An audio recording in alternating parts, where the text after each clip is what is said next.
Monsieur le Premier Président, mes chers collègues, voici presque un hémicycle, n'est-ce pas, devant nous, formé de sénateurs qui vont être particulièrement attentifs aux travaux de la Cour des comptes. Ce sont ce que j'oserais appeler les deux commissions financières, puisqu'il y a deux lois financières maîtresses, la loi de finances et la loi de financement de la sécurité sociale. La présidente Annie David va nous rejoindre dans quelques instants et nous avons nos deux rapporteurs généraux, n'est-ce pas, François Marc et Yves Daudigny, qui vont être particulièrement attentifs et qui ne manqueront pas très certainement de poser des questions, de même que les uns et les autres. Et, Monsieur le Premier Président, il y a une caractéristique de nos réunions dans la salle Clémenceau. La salle Clémenceau, elle n'est pas comme nos salles de commission traditionnelles.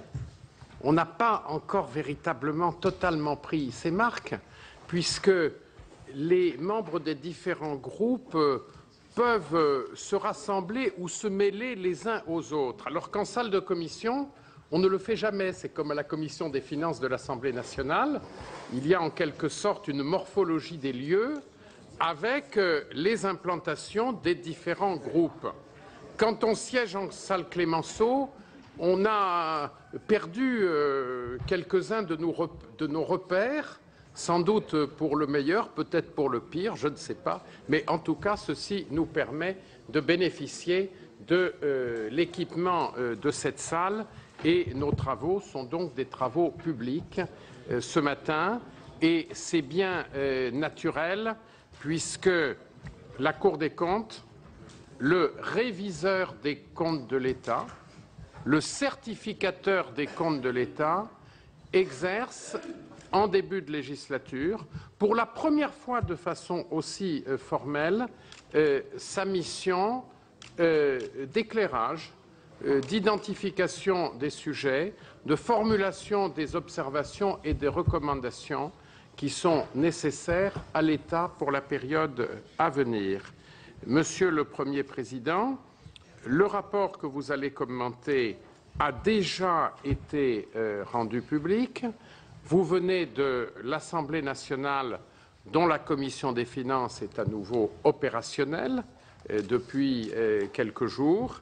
Et sans plus attendre, j'ai le plaisir de vous passer la parole. À vrai dire, nous serions surpris qu'il y ait des désaccords ou des incohérences par rapport à ce que vous nous avez déjà dit dans la précédente audition qui portait sur la gestion 2011.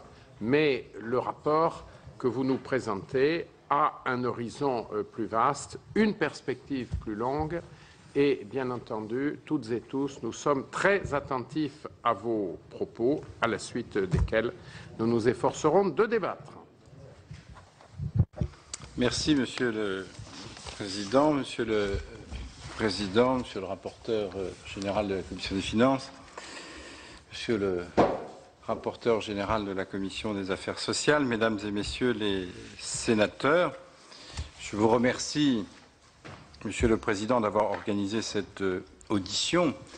Elle permet à la Cour de vous livrer son analyse destinée à nourrir le débat d'orientation des finances publiques, mais aussi ceux qui auront lieu prochainement lors des discussions successives de la loi de finances rectificative, de la prochaine loi de programmation des finances publiques et des lois de finances et de financement de la sécurité sociale pour 2013. Vous le savez, et vous venez de le rappeler, l'une des missions de notre juridiction est de vous faire part de ces constats, analyses, préconisations sur la situation des finances publiques et à travers ces rapports prévus par la LOLF, mais aussi les enquêtes que vous nous demandez chaque année, les travaux d'évaluation des politiques publiques que nous livrons au Parlement, ainsi que les rapports thématiques, référés, rapports particuliers dont vous prenez connaissance. La Cour remplit sa mission d'assistance au gouvernement pour le contrôle de l'action du gouvernement, comme elle accomplit également une mission d'assistance pour le gouvernement, une mission d'information du citoyen. Alors, je suis accompagné de Raoul Brier, président de la première chambre de la Cour et de la formation interchambre sur les finances publiques, de Jean-Marie Bertrand, président de chambre, rapporteur général, de Denis Morin, qui était le rapporteur général de la formation interchambre sur ce rapport, et François Ecal, qui en était le rapporteur de synthèse. L'audition de ce matin s'inscrit dans un contexte particulier au lendemain de la publication du rapport sur les finances publiques, dont je n'oublie pas que le premier destinataire est le Parlement.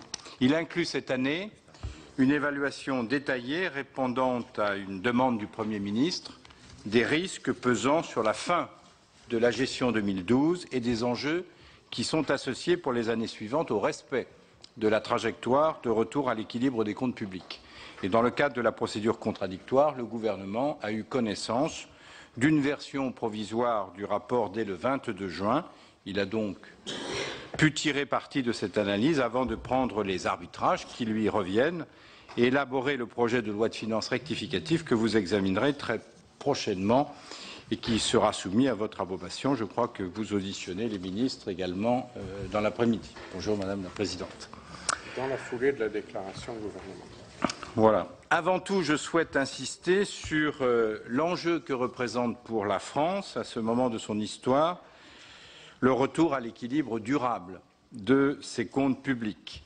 N'ayant pas assuré depuis plus de 30 ans l'équilibre de ses comptes, ne serait-ce qu'une année, même en période de forte croissance, la France est entrée dans la crise avec une dette trop élevée et des comptes en déficit structurel. Au cours des 10 années qui ont précédé la crise, les engagements européens de redressement des comptes n'ont quasiment jamais été tenus par notre pays. Maintes fois, le retour à l'équilibre des comptes a été annoncé, sans cesse différé, alors que les contextes économiques ont pu être favorables, en certaines circonstances, à un tel rétablissement. Cette situation a nui à la crédibilité de la France à l'égard de ses partenaires européens. Au plus fort de la crise, en 2009, le déficit public a atteint le niveau historique de 142 milliards d'euros. La dette a vivement progressé pour atteindre fin 2011 86% du PIB, alors qu'elle était de 64% en 2007 et de 46% en 1993. Cette dette de 1 717 milliards d'euros au 31 décembre 2011 représente 62 000 euros par ménage. À ce niveau proche de 90%, qui devrait d'ailleurs être dépassé à la fin de l'année 2012 ou au début de l'année 2013, le pays est dans une zone dangereuse pour son économie comme pour ses finances publiques. En effet, le risque d'un emballement de la dette ne peut être écarté. La crise des dettes souveraines en Europe montre que ce risque n'est pas théorique. Il se réalise malheureusement pour des États voisins du nôtre et se manifeste par une hausse brutale des taux d'intérêt demandés sur les emprunts publics. De telles situations conduisent les États concernés à des choix économiques et sociaux drastiques qui finissent par leur être imposés de l'extérieur. Afin que ce risque ne se concrétise pas, il convient que la France restaure sa crédibilité, respecte la trajectoire de financement qu'elle s'est fixée, qui passe par un déficit de 4,4% du PIB en 2012, puis depuis le programme de stabilité par un déficit de 3% du PIB en 2013 pour atteindre l'équilibre en 2016 ou 2017. Tout écart pris par rapport à cette trajectoire porterait atteinte à la crédibilité de la France et pourrait déclencher une dynamique insoutenable d'augmentation de notre endettement et simultanément l'incapacité à le financer dans des conditions supportables. Si à l'inverse, la France tient ses engagements 3 années de suite, tout en ayant connu d'ailleurs une alternance, la confiance, la crédibilité du pays ne pourront qu'être confortées, sa dépendance à l'égard des marchés financiers réduite et sa capacité de peser efficacement sur la scène européenne renforcée. D'autres raisons militent pour le retour à l'équilibre rapide des comptes publics. La première est le niveau atteint par la charge d'intérêt des administrations publiques. Je rappelle le chiffre, 52,6 milliards d'euros. Elle prive notre pays d'importantes marges de manœuvre qui lui manquent, particulièrement en période de crise. Plus le redressement sera tardif, plus il sera difficile à conduire. Agir a un coût, la Cour le reconnaît, nous le disons dans notre rapport, ne pas agir en a un, selon nous, encore plus grand, parce qu'entre-temps, la dette et la charge d'intérêt auront continué à progresser. Enfin, le niveau de la dette pose une question d'équité entre les générations, car cette dette correspond pour l'essentiel à des dépenses de fonctionnement dont rien ne justifie que la charge soit transférée sur les générations les plus jeunes. L'analyse de la Cour a montré qu'en 2010, les 2/3 du déficit public étaient indépendants de la crise et présentaient un caractère structurel. Ce déficit structurel hérité du passé était déjà de 3,5% du PIB en 2007. Il était très proche de 4% en 2011 et ces 4 points de PIB, 80 milliards d'euros, représentent le chemin à parcourir d'ici 2016-2017 pour garantir un retour à l'équilibre des comptes indépendamment de la conjoncture économique. La Cour n'ignore pas que ce nécessaire effort de rééquilibrage peut comporter un effet négatif à court terme sur la croissance, mais cet effet négatif peut être limité par un dosage approprié des mesures de redressement et par une initiative de croissance au niveau européen. Il doit surtout être relativisé, je l'ai dit à l'instant, par rapport aux effets beaucoup plus graves et durables que comporterait une sortie de la trajectoire de retour à l'équilibre. Les mesures de rééquilibrage doivent être justement réparties entre les différents acteurs économiques. Elles doivent par ailleurs préserver la compétitivité de l'économie française, comme la Cour l'a montré dans un rapport établissant une comparaison des systèmes de prélèvements obligatoires entre la France et l'Allemagne. Le gouvernement doit en effet s'attacher à réduire simultanément non pas un, mais 2 déficits, celui de ses comptes publics et de sa compétitivité. Réduire l'un n'est pas exclusif de la réalisation de l'autre. L'année 2011 a représenté une première étape dans le redressement des comptes publics. Le déficit public s'est établi à 5,2% du PIB, soit 103 milliards d'euros. Cette baisse résulte pour plus de 40% de la fin des mesures temporaires, comme le plan de relance de 2009 et 2010.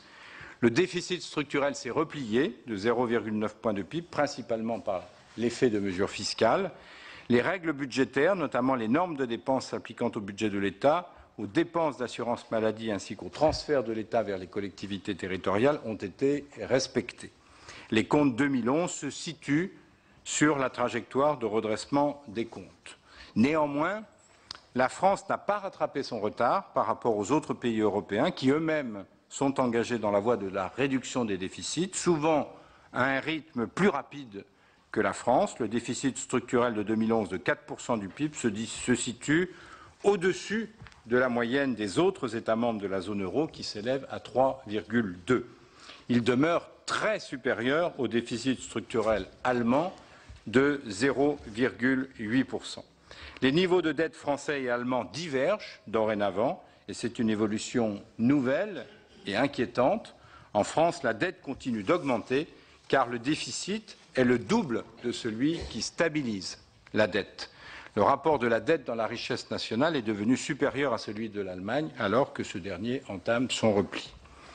En 2012, la France s'est engagée en avril dernier à revenir à un déficit de 4,4% après 5,2% en 2011. La Cour a cherché à apprécier, au regard des informations disponibles à ce stade de l'année et compte non tenu, j'insiste là-dessus, des mesures décidées après le 6 mai 2012, si cet objectif de 4,4% pouvait être tenu. Alors, il ne s'agit pas d'un pronostic sur le solde qui sera atteint en fin d'année, mais d'une analyse des risques qui pèsent sur l'année 2012, comme l'a souhaité le Premier ministre, compte non tenu, j'insiste, des mesures nouvelles dont le financement devra par ailleurs être assuré. L'analyse de la Cour montre que le respect de la trajectoire pour 2012 est possible, mais suppose des mesures rapides de correction en raison de moins-values probables de recettes. Alors, s'agissant en premier lieu des dépenses, les travaux conduits par la Cour ont identifié des risques de dépassement sur certaines dépenses de l'État, notamment les dépenses de personnel et d'opérations extérieures du ministère de la Défense, les dépenses de logement, en particulier l'aide personnalisée au logement, ou les dépenses relatives à l'allocation adultes handicapés, et plus largement les dotations pour l'emploi et la solidarité. Vous retrouvez tous ces dépassements identifiés dans les annexes du rapport. Ont également été identifiés d'autres risques dont l'ampleur peut être significative à l'échelle des programmes budgétaires auxquels ils appartiennent, mais dont le montant n'est pas significatif par rapport aux enjeux de la maîtrise du budget de l'État dans son ensemble. Au total, les risques de dépassement peuvent être estimés à un niveau compris entre 1 et 2 milliards d'euros, je le rappelle, sur un total de 275 milliards d'euros hors dettes et pensions. Un tel niveau de risque ne se démarque pas de ceux couramment identifiés en cours d'année à l'occasion des exercices précédents. Ces risques peuvent et doivent être, selon nous, résolus en gestion par le jeu des annulations et des revoiements de crédit. Si les possibles dépassements ne sont pas d'une ampleur exceptionnelle, il s'applique toutefois un budget particulièrement serré. Le respect des normes de dépenses fixées suppose une grande vigilance afin que les dépassements identifiés ne soient pas couverts par des ouvertures de crédit, mais par la mobilisation de la réserve de précaution, dont le montant actuel est de 5 milliards d'euros environ. Ceci rend nécessaire un accroissement de cette réserve de l'ordre de 1 milliard d'euros pour permettre le pilotage fin de l'exécution. En matière d'assurance maladie, le Parlement a voté une progression des dépenses d'assurance maladie, ce que l'on appelle l'ONDAM, de 2,5 en 2012. L'ONDAM réalisé en 2011 a été en fait inférieur d'environ 500 millions d'euros par rapport au montant voté. Compte tenu de cet effet de base, la progression réelle de l'ONDAM en 2012 s'élèverait à 2,7 et non 2,5. La Cour recommande de viser en exécution une progression de l'ONDAM pour 2012 de 2,5 par rapport aux dépenses effectivement constatées en 2011. La mise en œuvre complète des mesures d'économie engagées ainsi qu'une gestion rigoureuse des gels de crédit dans le secteur hospitalier, qui est de l'ordre de 415 milliards d'euros, devrait permettre d'atteindre cette cible. Oui, 415 milliards. Bien. S'agissant des collectivités territoriales, il n'existe malheureusement aucun outil fiable permettant de suivre en cours d'année l'exécution de leur budget. Les incertitudes portent essentiellement sur leurs dépenses d'investissement. La prévision inscrite dans le programme de stabilité d'avril nous apparaît plausible, mais il existe un aléa de l'ordre de 0,1 point de PIB qui peut affecter le déficit des administrations publiques dans un sens ou dans l'autre. Concernant les recettes, la Cour a identifié des risques importants de moins-value qui appellent sans tarder des mesures correctrices. Ces risques sont d'une double nature. D'une part, des hypothèses de calcul trop favorables ont été adoptées pour l'évaluation initiale du produit des prélèvements obligatoires. Il s'agit notamment des hypothèses d'élasticité, c'est-à-dire des estimations de la façon dont le produit d'un impôt évolue en fonction de la croissance. Elles ont conduit en particulier à surestimer le produit de l'impôt sur les sociétés. À ce stade, il est difficile d'évaluer l'impact de cette surestimation. La Cour la situe dans une fourchette comprise entre 3 et 7 milliards pour l'ensemble des recettes des administrations publiques. D'autre part, le scénario macroéconomique retenu en avril reposait sur un niveau de croissance de 0,7, ce qui pouvait être en phase avec les prévisions des organismes internationaux. En raison de la dégradation récente de la conjoncture, ce scénario est devenu trop optimiste. Les dernières prévisions de l'INSEE situent le taux de croissance pour 2012 à 0,4, ce qui réduit mécaniquement les prévisions de recettes de 3 milliards d'euros supplémentaires. Le gouvernement a fait savoir qu'il retenait une hypothèse de 0,3%. Au total, les recettes pourraient donc être inférieures de 6 à 10 milliards d'euros au montant prévu dans le programme de stabilité. Ces estimations encore fragiles pourront être précisées au vu notamment de données relatives aux rentrées fiscales disponibles dans le courant du mois de juillet. Le respect de l'objectif de déficit public pour 2012 fixé à 4,4 nous apparaît essentiel car les efforts à fournir en 2013 sont suffisamment importants pour ne pas prendre de retard en 2012. Face aux risques identifiés, des mesures nouvelles doivent être rapidement prises en recettes et en dépenses.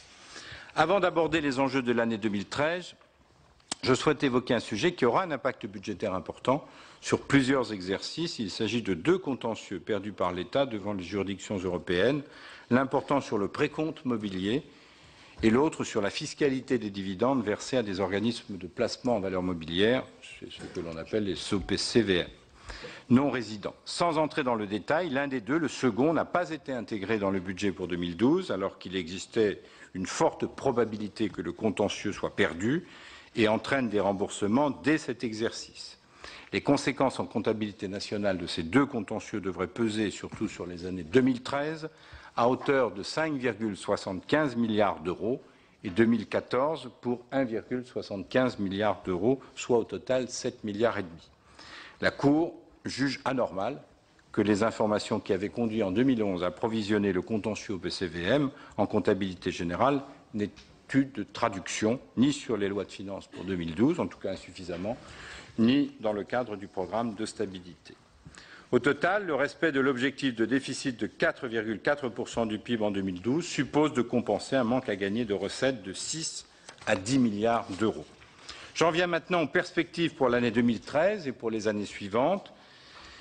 Même si les incertitudes sont encore nombreuses, la prévision de croissance de 1,75% pour l'année 2013, fixée en avril dernier, paraît aujourd'hui hors de portée. La Cour a quantifié les efforts à accomplir selon 4 scénarios que vous retrouvez donc dans le rapport de croissance allant de 0 à 2%. Dans l'hypothèse de 1% de croissance, afin d'atteindre les 3% de déficit, la marge sera plus haute que les années précédentes, après 0,9 points de réduction du déficit structurel en 2011 et 1,2 points en 2012, l'effort structurel à réaliser est de 1,6 points en 2013. Soit 33 milliards d'euros, compte non tenu de l'impact budgétaire des contentieux dont j'ai parlé, à hauteur de l'ordre de 5 milliards 75 sur 2013, sauf si un étalement différent pouvait être mis en place. Si les objectifs sont tenus, la plus grande partie du chemin à réaliser depuis 2010 aura été parcourue. Sur les 5 points de PIB à effacer par rapport à 2010, plus de 3,5 l'auront été. C'est dire l'importance pour la crédibilité de notre pays de tenir l'engagement pour 2013. Cet effort peut sembler important, il est cependant de même ampleur que celui que la France a réalisé pour se qualifier pour entrer dans l'Union monétaire en 1997 dans un contexte économique quelque peu différent.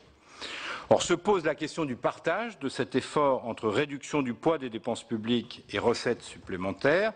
Le rapport présente plusieurs hypothèses. La Cour a toujours considéré, ce n'est pas nouveau, que le levier de la maîtrise des dépenses devait jouer un rôle essentiel.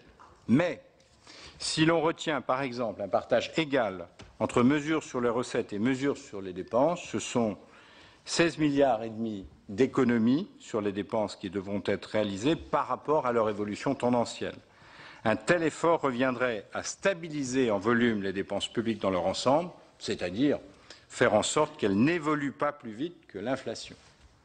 Par comparaison, en 2012, en dépit de l'application des normes de dépenses et de la réduction des effectifs de fonctionnaires de l'État, la dépense publique totale dans son ensemble devrait croître en volume de 0,5%.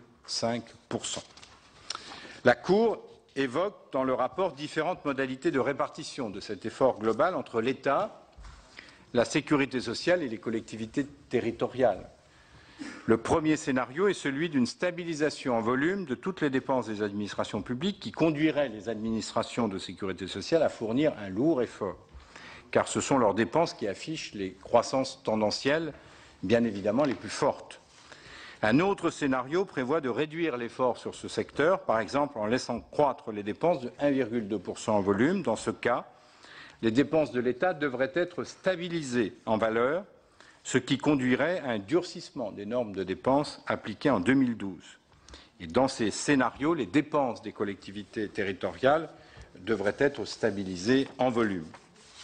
Je voudrais insister sur les enjeux qui s'attachent à l'implication de toutes les administrations dans le respect des engagements de la France en matière de finances. En effet, le fait que les collectivités territoriales aient des comptes structurellement équilibrés ne saurait les dispenser, selon nous, de participer à l'effort collectif. Les engagements européens de la France portent en effet sur une trajectoire de déficit cohérente avec une évolution donnée des dépenses publiques et des prélèvements obligatoires. Il est donc essentiel que sur ces 3 points, les engagements nationaux puissent impliquer chaque secteur d'administration publique.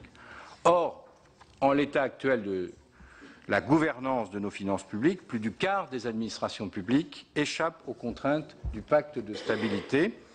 Ainsi, les collectivités territoriales, les régimes complémentaires de retraite, l'assurance chômage peuvent définir leurs objectifs financiers sans prendre en compte les engagements de la nation. S'agissant des collectivités territoriales, la croissance de leurs dépenses hors impact des compétences transférées par l'État a été très rapide au cours des dernières années, même si elle s'est infléchie en 2010 avant de repartir à la hausse en 2011. Hors transfert de compétences, leurs effectifs se sont accrus de plus de 260 000 postes depuis 2002, dont près des 3/4 concernent les communes et intercommunalités. Cette croissance doit être mise en regard de l'évolution des effectifs de l'État sur la même période, qui, après avoir diminué de l'ordre de 25 000 agents entre 2002 et 2007, ont décru de 150 000 agents depuis cette date. Or, le seul instrument d'action de l'État à l'égard des collectivités territoriales consiste à freiner l'évolution de ces concours, qui atteignent 100 milliards d'euros et représentent près de la moitié des ressources des collectivités. La moitié de ces concours, soit 50 milliards d'euros, sont aujourd'hui gelés en valeur, ce qui fait désormais peser une contrainte plus forte sur l'évolution de leurs dépenses. Mais les effets de cette contrainte sont variables selon le niveau de collectivité. Contrainte très élevée sur les départements, élevée sur les régions, faible sur les communes et intercommunalités, qui sont par ailleurs les seuls à disposer encore d'une marge de manœuvre fiscale après les dernières réformes en la matière. La Cour recommande une poursuite de ce gel tout en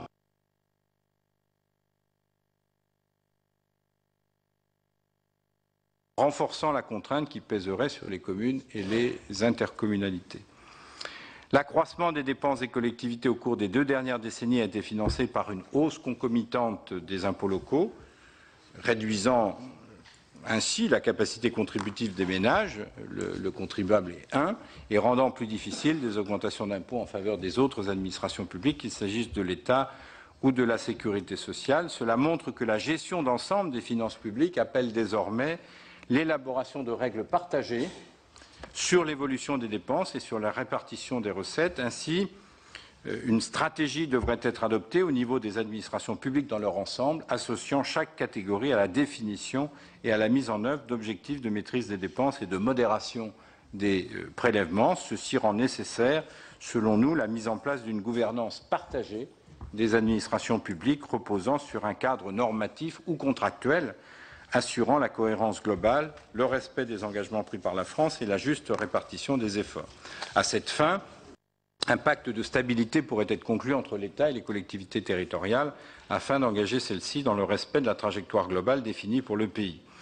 Dans cette même perspective, le champ des lois de financement de la sécurité sociale pourrait être élargi à l'assurance chômage et au régime de retraite complémentaire pour devenir de véritables lois de financement de la protection sociale. Si l'effort doit porter sur toutes les administrations publiques, il revient bien sûr au gouvernement et au Parlement d'apprécier quelle est la part qui revient à chacun. Il doit également concerner toutes les catégories de dépenses. Or, le principal enjeu budgétaire porte sur la masse salariale. En effet, ces dépenses, y compris les pensions, représentent 13,2% du PIB, toutes administrations confondues. La masse salariale de l'État s'élève à 80 milliards d'euros et connaît une croissance tendancielle soutenue, 1,6% par an, dans le cadre d'une stabilité d'effectifs. Même si vous n'embauchez pas, vous avez votre masse salariale qui évolue de 1,6%. Le respect de la trajectoire de redressement des comptes publics implique que la masse salariale de l'État, il faut de plus toujours si on veut respecter les objectifs de l'État, soit stabilisée en valeur.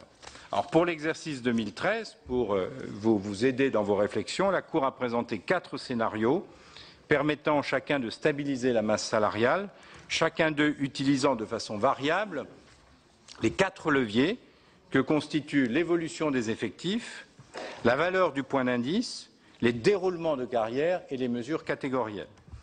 Je me contenterai de commenter 2 de ces scénarios. Le premier envisage une poursuite du gel du point d'indice et de la réduction des effectifs de 30 000 postes par an. Il permet de ne pas peser sur les déroulements de carrière des agents publics et sur les mesures catégorielles. Le second scénario repose à l'inverse sur une stabilisation des effectifs. Cette hypothèse nécessite, outre la poursuite du gel du point d'indice, une réduction significative de l'avancement des fonctionnaires et un quasi-gel des mesures catégorielles. Pour résumer, seule une baisse des effectifs est à même de fournir des marges de manœuvre en matière de politique salariale. S'agissant des dépenses d'intervention, elles représentent 620 milliards d'euros sur un total de 1120 milliards d'euros de dépenses, soit 55%. Sur ce total, les prestations sociales représentent 82%, soit 510 milliards d'euros. Elles concernent l'ensemble des collectivités publiques, dont l'État pour 150 milliards d'euros. Il convient avant tout de développer, selon nous, une démarche d'évaluation de l'efficacité et de l'efficience de l'action publique dans ce domaine. Il s'agit d'adopter une approche par politique publique et non par dispositif d'intervention ou par acteur. Les politiques d'intervention sont aujourd'hui partagées entre l'État et les diverses collectivités publiques, avec un enchevêtrement des compétences qui peut nuire à leur efficacité, par exemple en matière de formation, de logement ou d'emploi. Beaucoup de travaux montrent que le rapport coût-efficacité n'est pas le plus performant. Cela suppose de s'interroger sur l'articulation entre les divers acteurs et dispositifs dont le nombre dépasse 1300. Des exemples concrets d'interventions redondantes et mal coordonnées, donc inefficientes, peuvent être trouvés dans le rapport, dans les secteurs que je viens d'évoquer. Des marges de manœuvre peuvent aussi être trouvées pour améliorer l'efficacité économique et le ciblage social des dispositifs publics de solidarité. Or, de telles évaluations supposent, à la différence de la révision générale des politiques publiques, d'associer toutes les parties prenantes et de faire partager les diagnostics et les réformes envisagées tout en adoptant un pilotage politique fort pour mener à bien ces projets. La Cour, en exerçant sa mission d'évaluation des politiques publiques à l'intention du Parlement et du Gouvernement, pourra prendre sa part à cette revue des politiques d'intervention en y associant les chambres régionales et territoriales des comptes.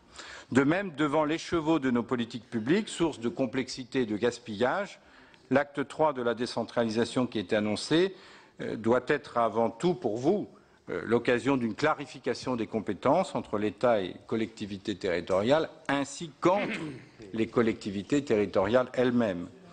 Il devrait être guidé par le souci premier d'améliorer l'efficience des politiques concernées. Les dépenses de transfert concernent aussi la sécurité sociale.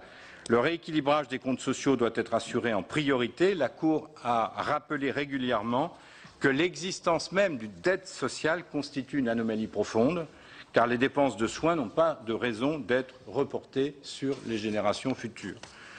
Le système de retraite ne devrait pas connaître le retour à l'équilibre prévu par la réforme de 2010, en raison des prévisions trop optimistes, notamment en matière d'évolution de la situation de l'emploi.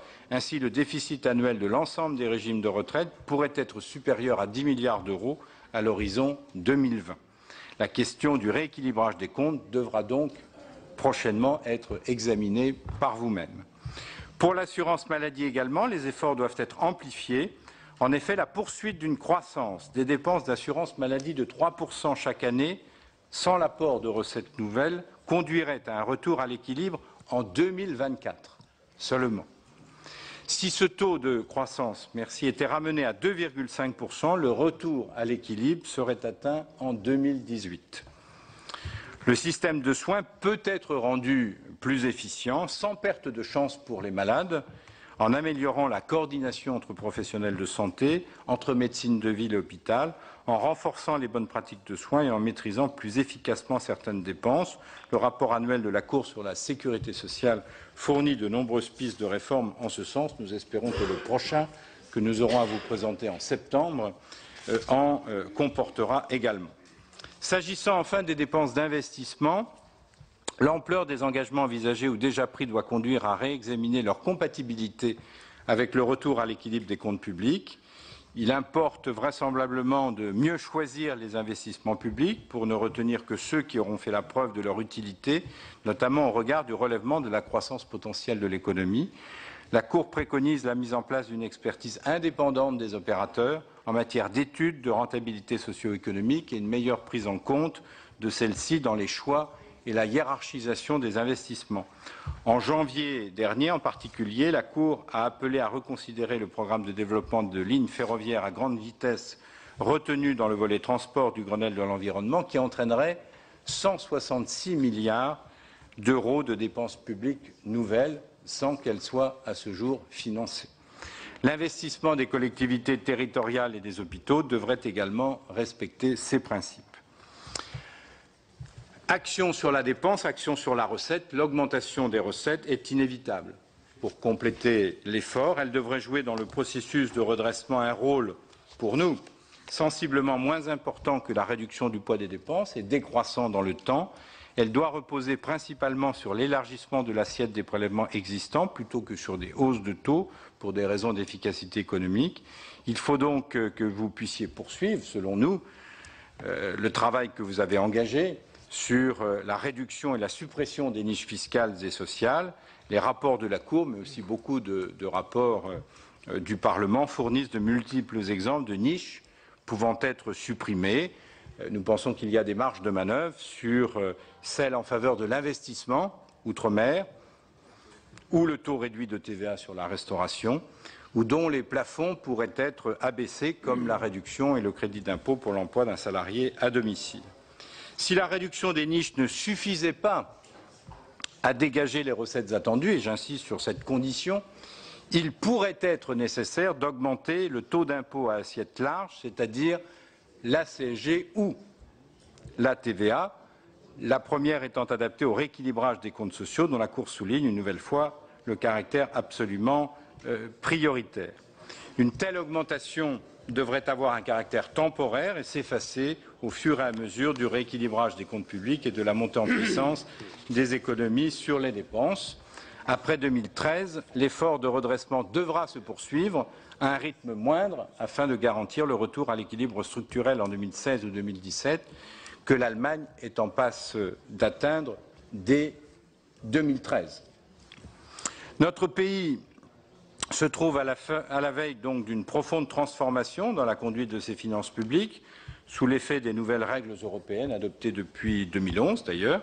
La prise en compte de celle-ci est loin de se réduire au débat sur la règle du retour à l'équilibre structurel à moyen terme, ce qu'on appelle la règle d'or. En effet, la série de dispositions qui a été adoptée conduira la France, dans le respect des pouvoirs bien sûr du Parlement, à réviser la façon dont elle élabore et suit les textes budgétaires. Parce qu'il en reste un peu quand même. Nous le pensons. Oui. Ces nouvelles règles européennes appellent également des progrès dans la qualité de nos comptes publics. La France dispose en la matière d'une avance par rapport à ses partenaires européens dans la certification des comptes de l'État et du régime général de sécurité sociale par la Cour des comptes depuis 6 ans.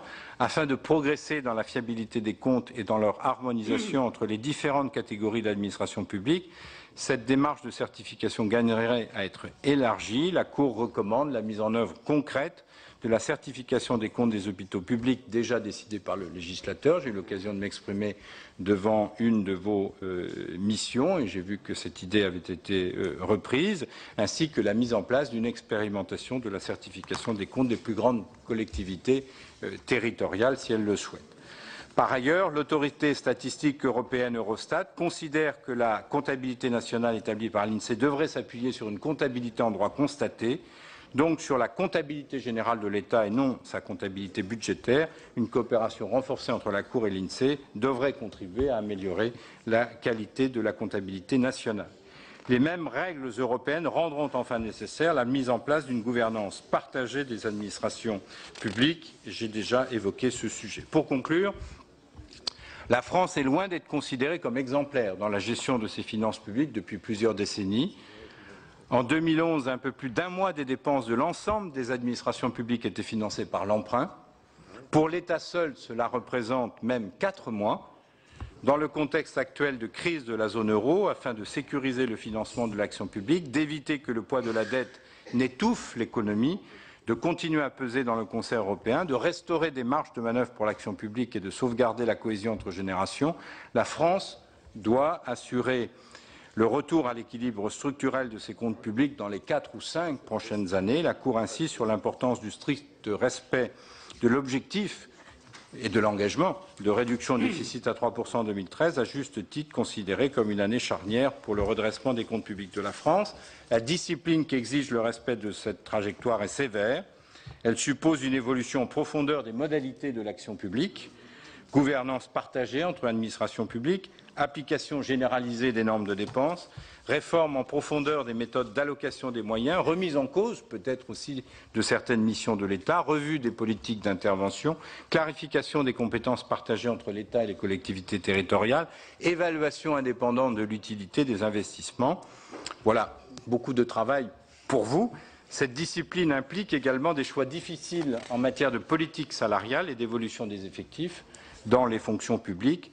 De même, de nombreux dispositifs qui n'auront pas fait ou n'ont pas fait la preuve de leur efficience devront être réduits ou supprimés, des projets d'investissement retardés ou abandonnés. L'objectif de ces réformes doit être expliqué, bien évidemment. C'est pourquoi la Cour, tout en fournissant des pistes d'économie précises, insiste sur les méthodes de réforme qui doivent privilégier la pédagogie et la transparence. L'effort structurel prévu en 2013 de l'ordre d'1,5 point de PIB est certes difficile, il est néanmoins atteignable. Le FMI a identifié dans le monde entre 1980 et 2009 une trentaine de consolidations budgétaires de cette ampleur. La France l'a fait par le passé et en 2012, l'Italie et l'Espagne devraient de leur côté réduire leur déficit structurel de près de 3 points, soit un effort double. Nous espérons que cet audit des finances publiques aura montré que le redressement est exigeant, qu'il suppose la mobilisation de tous les acteurs publics, qu'il doit être réalisable et réalisé sans étouffer la croissance, en contribuant à une meilleure prise de conscience de ces enjeux par les citoyens et les décideurs, en fournissant, nous l'espérons, des pistes utiles à l'action.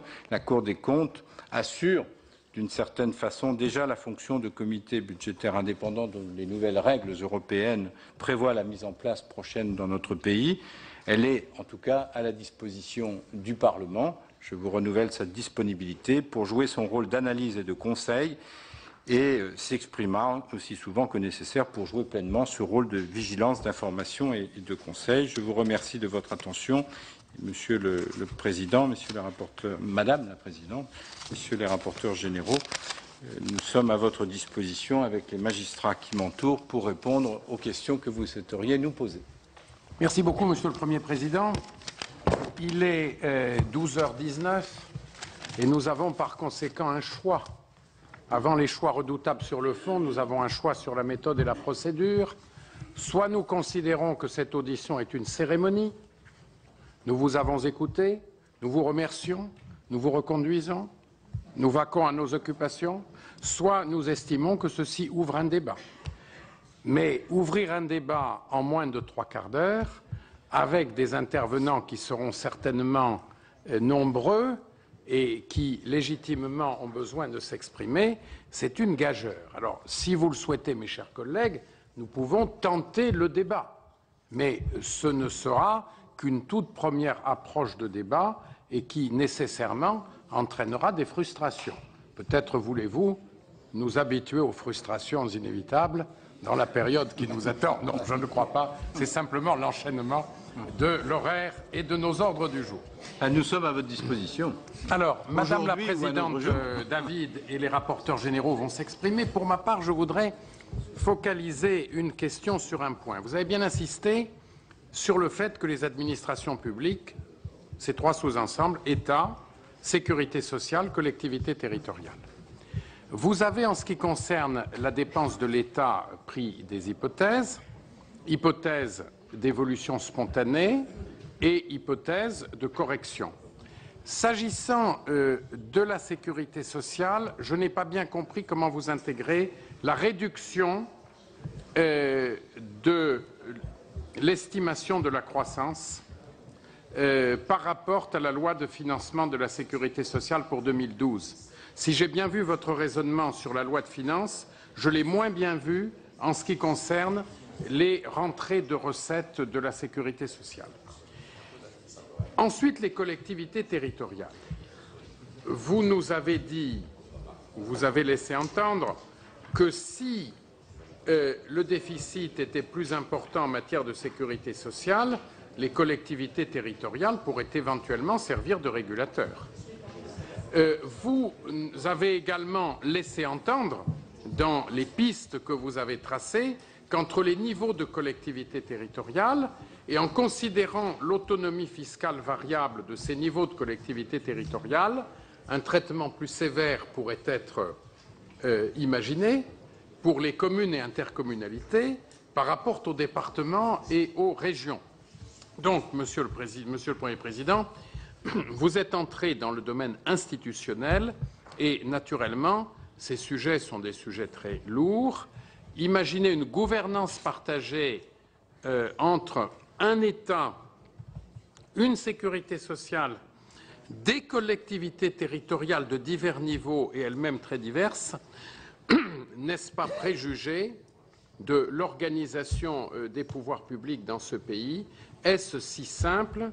Et les lignes directrices que vous avez tracées peuvent-elles s'imaginer à constance de nos règles juridiques, constitutionnelles? Il y aurait de nombreuses autres questions à poser, mais je m'arrêterai là. Et bien entendu, je me tourne vers Madame la Présidente Annie David. Merci, Monsieur le Président. En m'excusant de mon retard à cette audition, et ça va dans votre sens, Monsieur le Président, concernant la gageure d'un débat. Nous étions nous-mêmes à la Commission des Affaires sociales sur présentation d'un rapport, évidemment pas le vôtre, Monsieur Migaud, et pas de cette nature-là, mais qui concernait la loi sur le handicap, la loi de 2005, et beaucoup de mes collègues en sont repartis frustrés parce qu'en 1h30, nous n'avons pas eu le temps d'aller au bout de ce débat. Donc je partage votre interrogation sur la nécessité ou pas d'ouvrir maintenant le débat.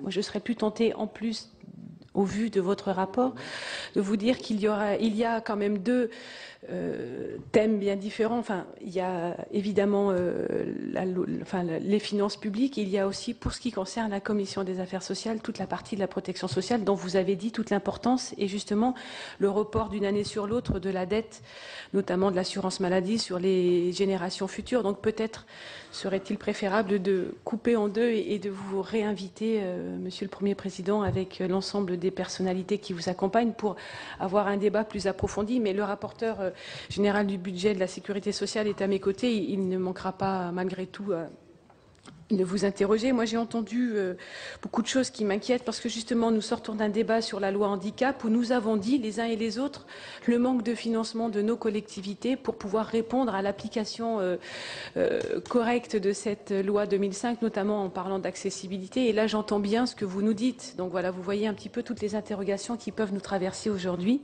Vous avez parlé également de difficultés sur l'APH, sur l'APL. Tous des dossiers qui nous touchent de près et qui nous interpellent. Donc voilà, en ce qui me concerne, je n'ai pas de questions. Je voudrais vous remercier pour cette présentation et vous dire qu'il me semble qu'avec la Commission des affaires sociales, peut-être nous vous inviterons de nouveau pour avoir ce débat plus en profondeur à la Commission. Je vous remercie. Monsieur le rapporteur général, François Marc. Merci, Monsieur le Président. Je souhaitais remercier Didier Migaud, Premier Président de la Cour des comptes, pour la clarté de son exposé qui est certes exigeant en ce qui concerne les efforts à entreprendre, mais qui est tout de même éclairant quant à la situation dans laquelle nous sommes. Et je le remercie de la grande clarté des éléments qu'il nous a fournis. Il a insisté sur la responsabilité politique dans la première partie introductive de son exposé, la responsabilité politique et du Parlement et bien sûr de nous gouvernants. Et à cet égard, je me réjouis pour ma part que le nouveau gouvernement ait souhaité inscrire son action dans la suite logique de ces exigences manifestées et attendu de connaître le rapport, votre rapport, Monsieur le Premier Président, le rapport de la Cour des comptes, avant d'afficher ces orientations qui sont appelées à s'inscrire dans ces exigences. Et disant cela, j'ai à l'esprit, mes chers collègues, qu'ici même, dans cette salle, il y a quelques petites années, nous avions entendu un discours identique de la part de Philippe Séguin, qui à l'époque présidait la Cour et qui avait attiré notre attention sur le déficit croissant, le déficit qui explosait, qui atteignait 100 milliards à l'époque, et avait insisté sur le fait que les 2/3 des éléments de ce déficit provenaient de décisions conjoncturelles et qu'il convenait donc de changer de politique. Je suis au regret de constater que certaines des préconisations faites à l'époque n'ont pas été sans doute assez écoutées, et je ne peux donc souhaiter au gouvernement actuel une action plus ambitieuse et plus exigeante par rapport à cette situation qui nous est présentée. Je m'en tiendrai, Monsieur le Président, vous avez insisté sur le laps de temps très bref dont nous disposons, sur 2 ou 3 demandes de précision complémentaires. S'agissant tout d'abord des éléments de perspective pour les mois qui viennent, le rapport, Monsieur le Président, a conduit à corriger la croissance spontanée des dépenses publiques, puisque nous aviez parlé dans un rapport de février 2012 d'une croissance spontanée de 1,7%, et cette croissance a été ramenée à 1,5%. Pourquoi la Cour des comptes a-t-elle révisé à la baisse son hypothèse de croissance spontanée des dépenses? C'est une question où peut-être des précisions pourraient être apportées. D'autre part, s'agissant de la croissance des dépenses publiques en 2012, dans le rapport, la Cour ne mentionne que des aléas sur les recettes et aucun relatif aux dépenses. Pourquoi la Cour des comptes considère-t-elle qu'il n'y a pas de risque de dérapage des dépenses? C'est peut-être utile que vous nous précisiez les raisons. Enfin, je voudrais insister sur un point qui est tout de même aujourd'hui assez pénalisant pour le gouvernement qui doit assumer cette réalité budgétaire, c'est le dérapage qui ressort des conséquences des contentieux, et notamment le contentieux sur les OPCVM. Et ça me paraît être un sujet relativement lourd, parce que l'audit relève effectivement l'impact de ce contentieux communautaire sur la législation fiscale française, 5 milliards d'euros en tout, dont en décaissement prévisible 1,5 milliard dès 2012, puis 1,75 milliard en 2013, ainsi qu'en 2014. Or, votre document souligne que ce contentieux a été provisionné en comptabilité générale à hauteur de 3,3 milliards d'euros à fin 2011, ce qui montre que le risque de perte n'était pas négligé par le précédent gouvernement. Pourtant, celui-ci n'a rien fait pour prévenir l'augmentation de ce risque en arrêtant le compteur de l'imposition non conforme au droit communautaire et en lui substituant une recette plus pérenne et plus solide. Ainsi, cette année encore, l'État va encaisser 800 millions d'euros dont nous savons qu'il devra les rembourser avec intérêt.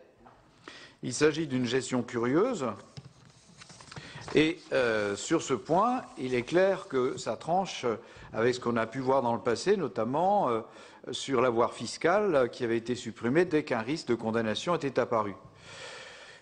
Dès lors, Monsieur le Premier Président, vos travaux vous ont-ils permis de savoir depuis quand le risque de défaite sur le contentieux PCVM était analysé comme sérieux à Bercy, et pourquoi le précédent gouvernement a préféré fermer les yeux sur ce sujet, laissant à son successeur une ardoise de 5 milliards.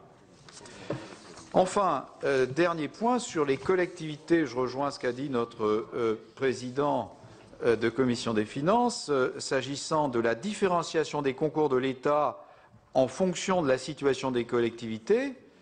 La question se pose de savoir de quelle façon on va différencier les collectivités les unes par rapport aux autres pour les moyens qui vont être mis à leur disposition. S'agit-il de proposer par exemple des taux de remboursement différents pour le FCTVA, de réduire plus significativement encore les parts forfaitaires de DGF, de faire évoluer différemment les parts DGF forfaitaires des départements par rapport aux communes? Bref, pouvez-vous nous en dire un peu plus sur ce point? Et enfin, quant à la réduction des dépenses publiques locales, vous comprendrez que nous sommes un peu interrogatifs ici au Sénat sur ce point, puisque la Cour préconise dans son rapport la réduction de ses dépenses. Pourtant, Monsieur le Premier Président, la Cour confirme que la perspective d'un solde nul des administrations locales est plausible pour 2013, que la situation financière des collectivités territoriales est saine et que les comptes des administrations publiques locales sont structurellement équilibrés. Dans ces conditions, la diminution de la dépense locale qui est préconisée doit-elle être vraiment considérée comme une priorité? Nous nous interrogeons sur ce point. Et en effet, Monsieur le rapporteur général, d'autant plus que, s'agissant de l'État, on nous parle de dépenses constantes, en volume, voire en valeur, et s'agissant des collectivités territoriales, il s'agirait d'une diminution, si j'ai bien compris, Monsieur le Premier Président. La parole est au rapporteur général Yves Daudigny. Merci, Monsieur le Président. Monsieur le Premier Président, nous vous avons écouté avec la plus grande attention. Il n'y a pas de surprise fondamentale dans le rapport de la Cour, même si, j'évoque bien sûr là les comptes sociaux, l'inquiétude est peut-être plus forte que prévu à la prise de connaissance d'un certain nombre d'éléments, comme par exemple l'évolution de la branche vieillesse, branche retraite dans les années à venir. Le constat dans votre rapport est fait que la dégradation de la conjoncture pourrait aggraver de 2 milliards le déficit des comptes sociaux en 2012. S'agissant d'évolution à moyen terme, il confirme ce qui avait été pressenti lors du PLFSS, à savoir le maintien durable de lourds déficits au-delà de 2013 en l'absence de fortes mesures correctrices. Il est essentiel de souligner que, comme l'an passé, la Cour estime qu'il faut rééquilibrer en priorité les comptes sociaux dans la mesure où financer à crédit des dépenses courantes de prestations sociales est, je reprends votre expression, une anomalie profonde. C'est une évidence, mais il faut le rappeler. Le rapport met en évidence les évolutions assez distinctes entre les branches de la sécurité sociale.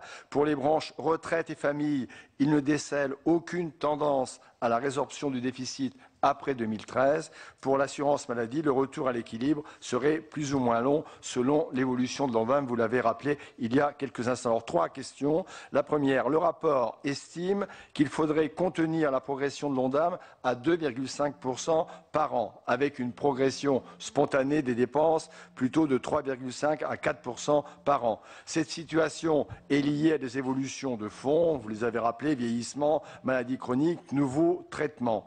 Pensez-vous que les mesures structurelles que vous proposez, par exemple donc meilleure coordination ville-hôpital, suffiront à réduire cette évolution divergente ou bien ne faut-il pas envisager d'autres leviers? Deuxième question, le rapport indique que la branche famille ne peut pas retrouver l'équilibre car lui a été retirée une part de CSG et attribuer des recettes au rendement décroissant. Il suggère dans le même temps de revoir l'indexation des prestations pour limiter la progression des dépenses. Ne pensez-vous pas qu'il serait préférable de redonner à la branche maladie des recettes plus stables? Et enfin, troisième question, la dette sociale va certainement, point d'interrogation, continuer à progresser dans des proportions qui dépendront de la capacité à réduire les déficits.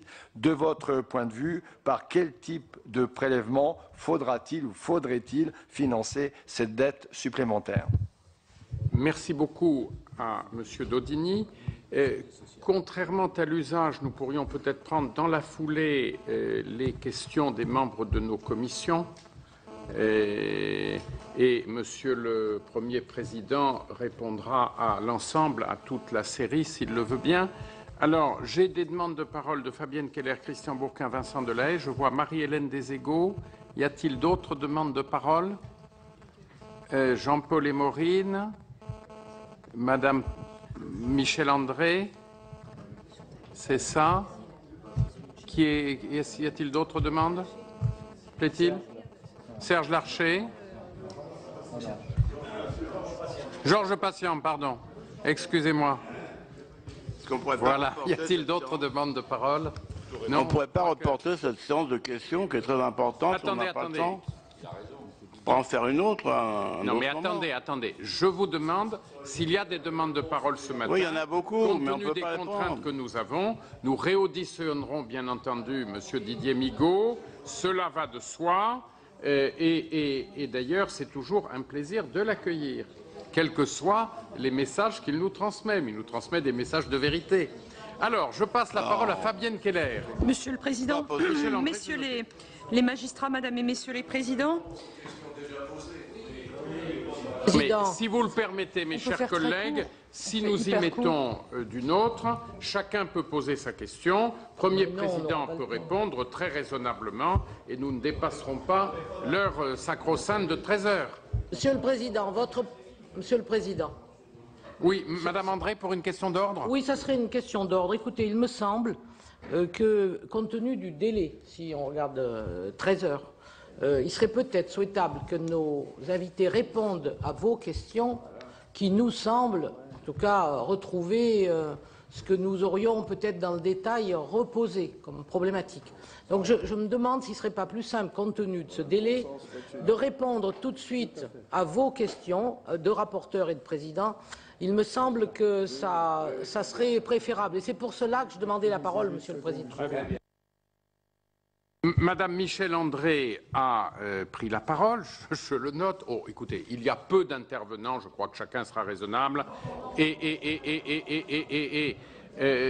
crains beaucoup la frustration de nos collègues qui viennent et qui ont sans doute besoin de s'exprimer. Ils vont le faire très raisonnablement, il n'y a pas de doute.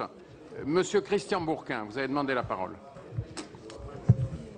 Monsieur le Premier Président, vous nous avez clairement exprimé dans votre rapport la priorité qui était de rétablir les comptes au niveau de l'État et des comptes sociaux. Vous avez évoqué également ce rééquilibrage, cette régulation par les collectivités territoriales. Permettez-moi de vous poser, de rentrer dans ce secteur-là, étant moi-même président d'une région. On est bien conscient qu'il y a des données exceptionnelles et des moments exceptionnels. Tout le monde. Il ne faut pas étouffer la croissance, vous l'avez dit.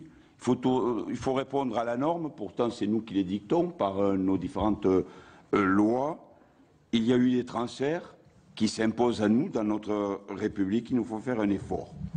J'ai bien entendu le propos de Monsieur le rapporteur général qui disait pourtant nous avons des comptes équilibrés dans les collectivités, ce n'est pas nous qui avons assuré l'essentiel de cette vie à déficit. Mais je tenais à vous faire ce sentiment, vous dire ce sentiment, qui est un sentiment qui ne participera pas à trouver la solution. S'il vous plaît, les élus de la France, et ils sont nombreux, collectivités territoriales, sont très contrariés quand on les accuse ainsi, et de droite et de gauche, d'avoir participé à une situation alors qu'ils ont des comptes équilibrés. Ma question est toute simple. Pensez-vous, vous, les chambres régionales des comptes, être armés en région pour conseiller utilement à des améliorations sur nos comptes? Je vous pose cette question parce qu'il faut partager les efforts, mais aujourd'hui on est trop habitué à avoir vos chambres sur les élus, nous dresser une vindicte sur des bons mots qui sont relayés par la presse, mais qui participent à aucune amélioration. Est-ce que déjà on peut assainir cela pour qu'on travaille en confiance? Je suis trop témoin de rapports où on nous compte nos dosettes de café, et en fait on ne nous dit pas et on ne partage pas un avenir qui permettrait en chaque région, en chaque département, de participer sérieusement à ce redressement. C'est peut-être à la marge de toute la problématique énorme, mais je voulais participer également à cela par cette question. Merci Monsieur Bourquin. La parole est à Fabienne Keller. Monsieur le Président, Messieurs les magistrats, Madame et Messieurs les Présidents, Monsieur le Président, vous avez évoqué le risque d'un effet négatif sur la croissance, d'une réduction du déficit et rappelé que le gouvernement doit rétablir deux équilibres, le budget mais aussi la compétitivité, s'appuyant notamment sur les travaux remarquables comparant la situation française à la situation allemande. Sur ce sujet, quelle est votre analyse du dispositif qui vise à élargir la base de la fiscalité. Je pense très concrètement à la réduction des cotisations de la branche famille, remplacée par une TVA anti-délocalisation, élargissant de ce fait la base fiscale à l'emploi qui n'est pas situé chez nous. Je vous remercie. Merci à Fabienne Keller. La parole est à Vincent Delahaye. He is away. Bon, alors ça en fait un de moins. Alors la parole est à Georges Patient. Parmi les mesures préconisées de réduction des dépenses publiques, vous avez cité les niches fiscales. Et parmi les niches fiscales, vous avez cité en premier lieu l'investissement outre-mer. Alors, est-ce que ce sont ces niches qui sont les plus coûteuses? Est-ce que vous avez pu mesurer l'impact de ces niches en termes d'emploi, en termes de développement économique? Et puis, s'il fallait les réduire ou les supprimer, est-ce qu'il ne reviendrait pas plus cher au budget d'aller vers les dépenses budgétaires? Merci à Georges Patient. La parole est à Marie-Hélène Deségaux. Merci, Monsieur le Président. Monsieur le Premier Président, je voudrais d'abord saluer la qualité du rapport que vous avez présenté et son importante contribution au titre des enjeux pour le respect d'une trajectoire des finances publiques vers l'équilibre. Sur ce que vous avez dit au titre des perspectives de 2013, je vous cite, vous avez dit « La Cour a toujours considéré que le levier de la maîtrise des dépenses devrait jouer un rôle essentiel ». Donc je m'arrête sur ce point qui, de notre point de vue, est très important. Et je retiens que si on fait un partage égal entre mesures sur les recettes et mesures sur les dépenses, ce sont 16,5 milliards d'euros d'économies sur les dépenses qui devront être réalisés. Et c'est un effort qui revient simplement à stabiliser en volume les dépenses publiques dans leur ensemble, c'est-à-dire à faire en sorte qu'elles n'évoluent pas plus vite que l'inflation. Donc ma question, c'est ce partage égal n'est-il pas, en fait, du point de vue de la Cour, un effort minimum à entreprendre? Merci à Marie-Hélène Deségaux. Et enfin, dernier orateur inscrit, Jean-Paul Émorine, le président Émorine. Oui, merci Monsieur le Président, Monsieur le Premier Président de la Cour des comptes. Ma question est très simple par rapport à vos recommandations. Il se trouve que l'État est actionnaire avec l'agence de participation de l'État. Et l'État est actionnaire dans des entreprises importantes, souvent à 100%, souvent à 60%. Et quand on regarde ce qui se passe au niveau européen, tous les pays qui connaissent des difficultés, on leur demande d'aller vers des privatisations. Alors moi, Monsieur le Président, je ne vous parle pas de privatisation, mais au moins d'ouverture du capital. Quand on voit que l'État est encore actionnaire à 93% chez Areva ou encore à 85% à EDF, on voit bien qu'il y a des marges de manœuvre. Monsieur le Président, ne soyez pas inquiet, j'ai posé les mêmes questions au précédent gouvernement. Et je pense qu'ici, il y a peut-être des capitaux à retrouver, à ouvrir le capital de ces entreprises et peut-être donner quand même de nouvelles recettes au gouvernement. Particulier pour financer les investissements, le cas échéant. Voilà, Monsieur le Premier Président, nous y sommes arrivés et vous avez 16 minutes pour répondre à l'ensemble des questions. C'est plus qu'il n'en faut, certainement. Bien, merci, Monsieur le Président, et je remercie aussi l'ensemble de celles et ceux qui ont posé les questions. Je vais essayer d'y répondre, mais je vous redis toute notre disponibilité. D'ailleurs, nous avons déjà des rendez-vous programmés avec la Commission des affaires sociales, notamment sur la certification des comptes de la sécurité sociale. Alors, par rapport aux questions que vous avez posées, Monsieur le Président, sur les moins-values de recettes, alors 6 à 10 milliards d'euros, c'est toutes appuis confondus. Toutes appuis confondus. Il y a de l'ordre de 0,8 pour ce qui concerne la sécurité sociale, 1,2 concernant les DMTO, bon, donc ça ce sont les départements qui sont concernés, et le reste concerne l'État, essentiellement l'IS et un peu de TVA, bon, mais essentiellement l'impôt sur les sociétés. Améliorer la gouvernance des finances publiques, c'est une question qui a été posée par plusieurs d'entre vous. Oui, ça nous apparaît nécessaire. Bon, pour une raison bien simple, comment pouvez-vous conduire un redressement en laissant de côté 25% des administrations publiques? Donc, il est nécessaire de trouver d'autres règles pour piloter les finances publiques et d'impliquer tout le monde. Donc, la France ne peut pas s'engager sur une trajectoire et puis ne pas pouvoir, au niveau national, se donner les moyens du respect de ce pilotage. Alors, ça nous apparaît tout à fait possible. Ce n'est pas plus compliqué, nous semble-t-il, en France que chez nos voisins qui y arrivent, alors même, d'ailleurs, que ce sont parfois des États fédéraux, et ils y arrivent pourtant. Bon. Donc voilà, donc en tout cas, vous devez y réfléchir. La Cour peut le cas échéant, vous aider aussi à y réfléchir. Sachant que, y compris notamment avec les collectivités territoriales, tout n'est pas affaire de normes contraignantes. Bon, peut-être une démarche contractuelle aussi peut en tout cas être tentée dans un premier temps pour faire en sorte que les engagements soient respectés. Mais qui, Monsieur le Premier Président, va signer le contrat du côté des collectivités territoriales? Qui les représente? Qui peut s'engager pour elles? Je veux dire, est-ce que le Languedoc-Roussillon peut s'engager pour la Bretagne, la Drôme pour la Lozère, Compiègne pour Chaumont en Haute-Marne? Enfin, Monsieur le Président, ce sont des questions qui, je crois, s'adressent en premier lieu à l'autorité politique. Gouvernement et Parlement, on n'attendait pas de la Cour des comptes qu'elle se substitue à vous pour y apporter les réponses. Moi, ce que je sais, ce que la Cour peut dire, c'est quand la France signe, ça l'engage. Et donc, c'est à l'autorité politique de faire en sorte que cet engagement soit tenu, parce que sinon, c'est une question, bien évidemment, de crédibilité, à la fois vis-à-vis des partenaires européens et puis vis-à-vis des créanciers. Bon. Et à partir du moment où vous perdez votre crédibilité, il peut y avoir des conséquences, bien évidemment, sur votre dette.